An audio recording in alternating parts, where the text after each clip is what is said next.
This episode of Stick Like Glue Radio is brought to you by Jim Palmer's Create Your Dream Business Now Academy, a one-of-a-kind live event where Jim will personally teach you how to market and grow a more profitable business faster, even in a crappy economy. During this event, Jim will crack the code and reveal how to create a $1 million platform on a shoestring budget. You'll learn how to generate a ton of content with ease, and you'll also network with other successful marketers and entrepreneurs. This not-to-be-missed event is March the 13th through the 15th in Las Vegas. It will quite literally transform your business. Do not miss it. Get all the details at www.stopwaitingacademy.com. www.stopwaitingacademy.com. This is John Taffer from Bar Rescue, and you're listening to Stick Like Glue Radio. Welcome to Stick Like Glue Radio, the only podcast dedicated to helping you create an everlasting bond with your customers so they stay longer, spend more, and refer more. Marketing and business building expert Jim Palmer, known internationally as the Newsletter Guru, is a serial entrepreneur, author, speaker, and coach to other entrepreneurs. Jim is the host of Newsletter Guru TV, a weekly web TV show featuring Jim's unique brand of smart marketing and business building advice. Check it out today at www.newsletterguru.tv. Please welcome your host of Stick Like Glue Radio, Jim Palmer. Well, hello there, everybody. Welcome to Stick Like Glue Radio. This is the only podcast dedicated to helping you create an everlasting bond with your customers so they stay longer, spend more, and refer more, and those are all great things in your business. I am your host, Jim Palmer. I'm committed to helping you build a more profitable business faster. And I just can't even tell you how excited I am about this week's show, because my special guest is someone that I greatly admire and respect, not only as a very, very highly successful businessman, but more importantly as a great person. My guest this week is my good friend James Malinchak, and let me share a little bit about James. You know, I want to let you know that when James' PR team sent me his prepared bio and intro, I said, I don't need this. I know James. I'm going to handle it on my own. So here's what I know about James. He grew up in a small steel mill town near Pittsburgh, Pennsylvania, the west side of the state that I call home. And his dad was a steel worker. His mom was a housewife. And today James is now one of the most requested, highest paid motivational and business speakers and business marketing coaches in America. James conducts live public seminars attended by new and beginning entrepreneurs, executives, celebrities, actors, professional athletes, professional speakers, and trainers. I have not only attended 3 or 4 of James' events, but I strongly encourage everybody in my community, including my own coaching members, to attend his events. They are what I consider the gold standard for live training events. They're so packed. And James, I just told him before we jumped on, he has been my inspiration and for helping me kind of run my own program here in a couple weeks. So James is the #1 speaker coach for anyone wanting to get started as a motivational speaker and start a personal achievement and corporate training program. And the truth is, James is the behind-the-scenes business marketing coach for several top authors, speakers, trainers, and celebrities in America. Now, a few minutes ago, as I said, James is not only a highly successful businessman, but let me tell you the biggest reason I'm proud to call him friend is, like me, James knows how important it is to give back and serve others and just make that a big part of your life. And he has personally raised hundreds of thousands of dollars. I've seen him do it, even at his live events for different organizations, and he has donated thousands of his own money and his time, because it's important to give both. And, you know, especially dear to James's heart is helping kids create a successful future by developing the belief in themselves that they can overcome challenges and achieve their dreams and goals. So, you know, in my world, when you combine heart and skill, it's no wonder he was picked to be on the hit ABC television show Secret Millionaire, which was a phenomenal episode. James, you're the only other person I know who's a fanatic about Miami Vice, and that may be the greatest thing we have in common. How are you doing, buddy? I'm good, buddy. Miami Vice still rules. If you ever watch Miami Vice, you're not living, you're just existing. There you go. That is so cool. It is seriously, I just love hanging out with you and sharing some of your wisdom and knowledge. You are a real inspiration, and I know we're on a tight time frame. You're a busy dude, so Anything else that, how did I do, by the way? I kind of winged that interview a little bit. Got a few of the salient points in there. Oh, my gosh. I was wondering who the heck you're talking about, actually. Mr. Steel Milltown, there you go. So James, let me get right to it because, I've told folks about how they can be a speaker, and I'm going to be, sharing how important it is to be a speaker as part of your overall marketing platform. How were you able to go from being, a complete novice speaker to earning millions of dollars and selling, products from the stage? Well, I think the first is to understand where I came from because it's first of all, Jim, thanks so much for having me. You're one of my favorite people on the planet, and anytime I can do something to help your folks, I really appreciate it, and I appreciate you letting me share some ideas with them. I grew up in a very small steel mill town, like you said, and I think that's the first thing that a lot of people, when they want to be a speaker, have to understand that every speaking career or business or just being a better communicator or salesperson, in my opinion, is built on the story. If you look at hamburger joints, you see Burger King corporate. You even see McDonald's corporate, but then you see Wendy's, who had Dave Thomas in the commercials. It was a more personalized story as to the passion as to why Dave, Mr. Thomas, built Wendy's. I know a lot about Wendy's because Wendy is actually one of my friends, and one of my sister's best friends was roommates in college with her. So, the minute they added Mr. Thomas, and then now they're trying to add Wendy since Mr. Thomas passed away so they can get away from the corporate more back into the personalization. The minute they added Mr. Thomas is when Wendy started to really crank. So what does this mean for you listening? Well, anytime you want to try to sell something, whether it's be a speaker from the stage to sell products or sell a product or service one-on-one, you've got to remember this, that nobody buys a product or service, they buy you.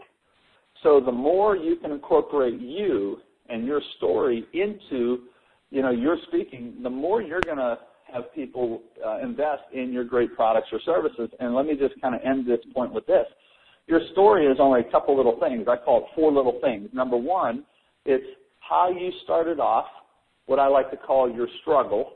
When we started as a CPA firm, we struggled 15 years ago.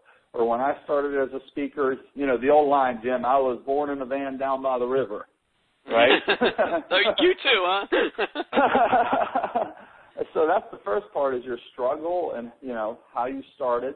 The second point is the turning point, the TP, turning point.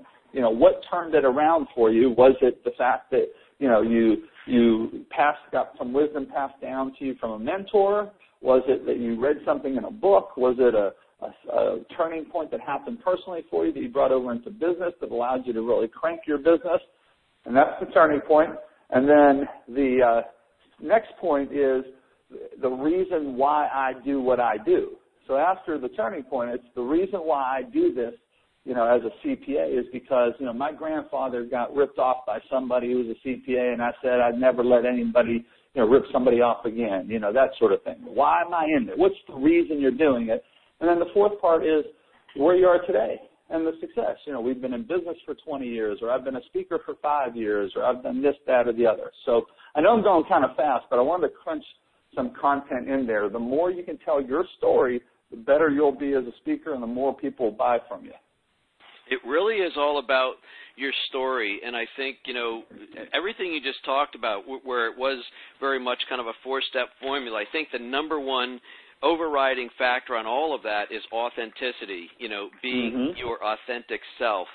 And I know that's how you are, and, when you're on stage and, you goof around a little bit, you show funny videos, but you got a very good message built into your authentic personality, and that's how people really connect with you.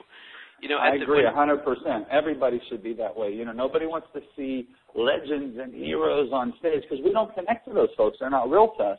You have spent your entire life being you. Don't change when you stand up on a stage. Yeah. I've been doing videos for 5 years, and I've heard comments, James, like one guy who's talking to me about getting in my coaching program. He said, I've been watching your videos for like 3 years. You know what, Jim? I think you're like the Andy Griffith of marketing. And I don't know if it's because the whistling tune at the end, but, he says you just get up there and you don't try and BS anybody. You just kind of share some ideas. You're just your natural self. And I think that's really important, whether you're speaking from the stage or, in what other types of marketing. James, when people are starting out in their speaking career, even if they want to be like a highly paid speaker like yourself, why would it be okay for them to want to speak for free at the beginning of their career? Oh, yeah, great point. Because, first of all, it has so many advantages. You have to get some practice. Dr. Ken Blanchard, who created the book The 1 Minute Manager and several other books, I'll never forget him telling me this one time. We were on a program years ago, and he said, breakfast is the feedback of champions, and you want to fail before you ever hit the marketplace. And I never forgot him saying that. And so when he advised Jack Canfield and Mark Hansen with the book Chicken Soup for the Soul, he said, guys, you shouldn't just throw stories into a book and throw it out there. You should fail and have it chopped up and, what needs to be changed and corrected before you ever put it in a bookstore. And that's why when Jack and Mark did, own Chicken Soup for the Soul, every story had to be read and graded by at least 40 readers before it would ever go into a book and get a high score. So speaking for free allows you to do that. It's the reason comedians like Jay Leno and Jerry Seinfeld to this day, who gets, I believe, $500,000 a show, they still go to the comedy clubs in West Hollywood and practice their material for free. Because you'd rather fail and not, and have something bomb like a story or a piece of content that you're teaching on a free audience versus a fee audience. So it allows you to practice, it allows you to hone, it all allows you to get comfortable, because, Jim, you've seen it too. A lot of people say, I want to be a speaker, and I watch them speak, and I'm like, boy, they have no idea how to speak. I always say there are two types of speakers. One, those who speak, which are the majority of the people out there, even those who call themselves quote-unquote professional speakers. And number two, those of us who know how to speak. And that's what speaking for free allows you to do. And I'll just tell you, even at my stage, 2,000 talks that I've done at my stage in my career, when I'm going to try new material, I try it on stages where I'm speaking for a non-fee, not when a corporation's paying me a fee. Right. And, James, don't you think when people say, I want to be a speaker, we don't know exactly, what's in their thought process, but don't you feel most people that are authentic and do well, they really have a mission or a vision, or they want to share, they want to get out and make a difference and things like that, and speaking happens to be a very good way to do that versus I just want to go out and speak and, get fees for speaking. Do you see, you know a lot of people. Do you think that's one of the differentiators, I guess, of highly successful speakers? Yeah, well, I think there's three kind of components to that. I think there's three types of speakers. There's one who wants to speak just to get customers or clients. Nothing wrong with that. That's the CPA, the plumber, the local person going to speak locally to try to pick up clients, and that's his or her motive, if you will. And there's nothing wrong with that.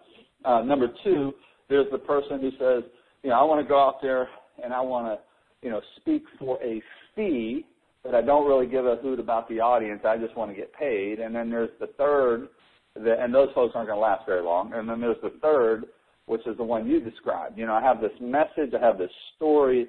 I spent 25 years in business now. I want to teach to somebody else my how-to advice. I want to share my life experiences, and then they'll usually start out with that purpose and mission, and it always remains the mission and purpose, but then they quickly realize, wow, do you mean I could live my mission, fulfill my purpose, help a lot of people, but even get paid by doing it? Holy cow, I didn't realize that. So I think those are the three that really kind of step up to want to be speakers. Yeah. No, outside of practicing and just, getting started, how did you actually become such an effective speaker? Was it all just doing it and rehearsing, or was there other kind of strategies involved? Yeah, well, the first thing is over and over. If I told you how many times I walked around my little apartments when I was broke and couldn't, pay somebody to let me speak for them, and practiced over and over, pretending like I was in front of an audience. Every day looking at the picture that I cut out of Zig Ziglar, famous motivational speaker, on stage in front of like 20,000 people, except I cut my head out of a picture and taped it on Zig's body.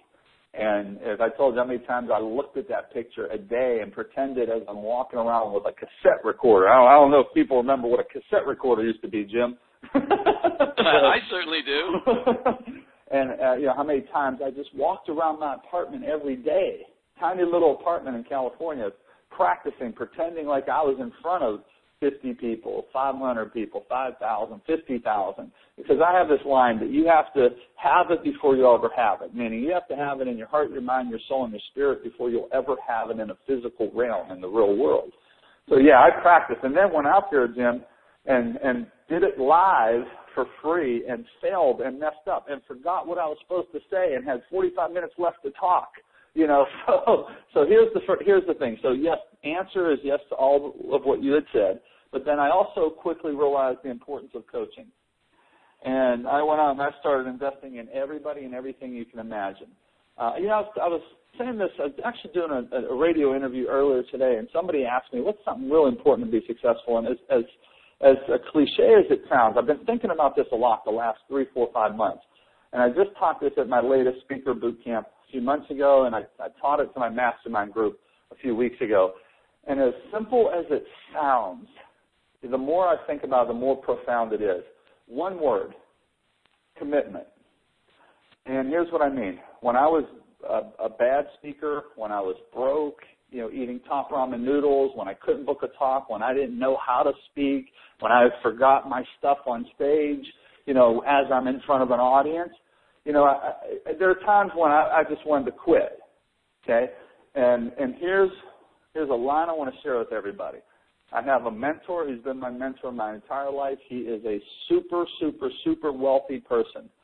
I'm talking about more wealth than most people could ever dream of, and he happens to be a cousin of mine. He taught me something as a young boy. I'll never forget this. He said at every turning point or, you know, a T that you come to in the road of life, he says you always have a decision. You could be bitter or you could get better, but you can't be both, so which one are you going to choose? And so when I was broke, Jim, and when I couldn't remember how to speak right or remember my information, I remember getting frustrated and mad. And I wanted to quit a gazillion times, but I would never give up. So I want everybody to hear me. Jim, I wanted to quit like 50 times a day. It's okay to want to quit as long as you don't ever give up. We always want to quit. I wanted to quit, but I never gave up. And I said to myself, I'm not going to be bitter. I am going to be better, and I'm going to invest in myself. I don't care if it takes 20 years. Well, basically what I said is I committed to making this work. So I think people in speaking today, they don't have that kind of commitment. You know, we see it in business. You see it, Jim. Folks got to have that underlying foundational commitment to want to make it work. You know, so the book that I just released in October is called Stop Waiting for It to Get Easier. And, you know, in doing a lot of research for that book, I realized how many entrepreneurs fail, you know, not only within the first year or two, but within the first 5 years, and then those that make it past there, 80% of those people, I mean, it's huge. And so I think the word commitment is a real big one. And when I started my business in 2001, James, my entire first year was what I call revenue free, which means it took me a year to get my first client. And each time along the way, like you said, I could have got bitter, like, what the hell? How many sales calls do I need to go on? But I kept thinking I was being tested, and how bad do you want it? How much are you willing to work for this business? And sadly, I think not a lot of people have that ultimate commitment to stick it out. No, not at all. I mean, even when I was in high school as a basketball player, we were not the greatest team. We were just Steel Mill Town kids. But, like, literally my motto, and then it became our team's motto, was this. You want to beat us? Go ahead and try. You're going to have to kill us to beat us because we will take you out before we lose. I mean, that was our motto. We were committed to winning our state championship for our little school. Well, I mean, you don't have to be that over the top. But, man, I tell you what. I see it today. I can look in people's eyes, and you've been to my boot camps. We have 500, 600, 700, depending on which one you come to. And I can look in people's eyes, and I can tell from the stage who's going to make it and who's not. Because I see that lack of commitment. Yep. You know, I want to respect your time. I know we got like 4 minutes left. I want to give you a chance to share how people can learn more about you. I want to ask you one more quick question, if I could. So somebody gets going, James, and how is it that they can then get their first paid gig after they're out speaking and doing some freebies and things like that? What's the most effective way to get your first paid speaking gig? Okay, now this is going to sound funny. Ready? Yep. But you actually, when they say, hey, would you come and speak for us? And I'm not saying that you have to do a lot of freebies to start out. I'm saying you can do this from the very beginning if you have enough confidence in yourself. When they say, hey, we'd like to have you come speak, you say, I would love to come speak, no problem. My fee is, and then you quote them a fee. I don't care if it's $50, $500, or $1,000 or $5,000, whatever you feel comfortable within reason. I mean, you can't say like $15,000 and nobody knows who you are, but I would say charge something, because here's why. You may be brand new as a speaker, but you have knowledge, skills, abilities, you have information, how-to advice, and you shouldn't, at times, starting out, you're going to get practice by doing freebies, but when you're ready to really go with this thing, you should be appropriately and highly compensated for that knowledge, time, skills, and abilities that you have, and for the great difference you're going to make in people's lives. And it's amazing, like when people come to me who've been speaking for free for a long time, and they say, well, how do I charge? I'm like, real simple. You just charge. You just you say, I'd love to come talk. Here's my fee. And you'll be amazed. I have one guy who just started about a year and a half ago. He was about $1,500, $2,000, maybe $3,000 a talk. And I've been working with him for a year. Now he's averaging $7,500 to $10,000 a talk. And you know why? Here's what he says. When he's thinking about quoting the fee and he wants to quote lower than what he knows he's worth, he says, what would James do? And he says, well, James would quote $7,500 or $10,000. So although I may not have the confidence, I'm going to use James' confidence, and I'm going to just quote it. And he's like, it's crazy that they say yes. Wait a minute. Is that a variation on WWJD right there? Yeah, I think so. It works. It works. Oh, man. Hey, you know what? It's just such an honor and always a privilege to hang with you, and I greatly appreciate your time today. How can people connect more with you? And, you got a ton of websites. What's a good one to send them to? Oh, thanks, buddy. The best one is real simple, www.bigmoneyspeaker.com. That's bigmoneyspeaker.com. You can always find me through there. Awesome, and everybody, if you're not following James on Facebook and all this and that, you got to get to it, because success leaves tracks. Learn from the best, and James is one of the best. And by the way, let me say one last thing, because people are, I'm disconnecting from all the email and stuff. What a bunch of crap that is. If you want to learn, connect with people that know how to market. Good Lord, you don't have to read every word, but, stop disconnecting from everybody. Oh, boy, I just got on a rant there as I'm about to sign off, but I hear that way too much. Oh, man. James, thank you very much, buddy. I appreciate it. Anything for you, buddy, anytime. You know that. You're one of my friends and one of my most respected people in this whole industry, so I really appreciate you. All right, thank you. Hey, folks, that wraps up this very, very special episode of Stick Like Glue Radio with the super talented, big money speaker and secret millionaire, James Malinchak. Stick Like Glue Radio is the only podcast dedicated to helping you create an everlasting bond with your customers so they stay longer, spend more, and refer more. I am your host, Jim Palmer. I'm committed to helping you build a more profitable business faster. Watch for another great episode of Stick Like Glue Radio this time next week. Until then, keep moving forward, keep taking action, and don't ever, ever, ever, ever give up. Now go out there and do something nice for somebody today. You take care. You've been listening to Stick Like Glue Radio, the only podcast dedicated to helping you create an everlasting bond with your customers so they stay longer, spend more, and refer more. Stick Like Glue Radio features Jim Palmer's unique brand of smart marketing and business building advice for action-oriented entrepreneurs. To make sure you don't miss a single profit-boosting show, subscribe to this podcast at www.getjimpalmer.com. If you know other entrepreneurs looking for the fastest way to higher profits in their business, please tell them about the Stick Like Glue Radio podcast. Now go and implement what you've learned and boost your profits. See you next week for more Stick Like Glue Radio.